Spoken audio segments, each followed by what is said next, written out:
एक सरकारी शाळेतील शिक्षिका मुलांकडून रस्ता साफ करून घेतात, पंक्चर दुरुस्त करून घेतात आणि विटाही बनवून घेतात. ऐकायला थोडं विचित्र वाटतं ना?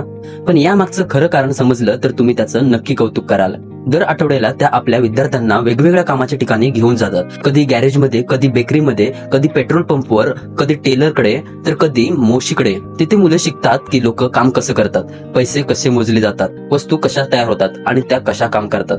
इतकंच नाही तर त्या मुलांना मॉल आणि सिनेमा हॉलमध्येही घेऊन जातात, जेणेकरून गावातील ही मुलं मोठ्या शहरात गेल्यावर कधीच घाबरू नयेत आणि ती प्रत्येक ठिकाणी आत्मविश्वासाने वावरू शकतील. या आहेत उज्ज्वला वाडेकर, महाराष्ट्रातील जळगाव जिल्ह्यातील एका छोट्याशा गावातील सरकारी शाळेच्या शिक्षिका.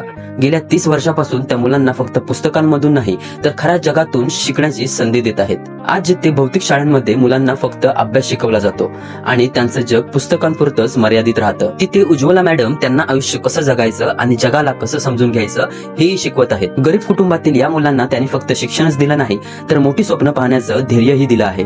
खरंच शिक्षण असंच असायला हवं, कारण खरी शिकवण फक्त पुस्तकातून नाही तर अनुभवातून मिळते. जय हिंद.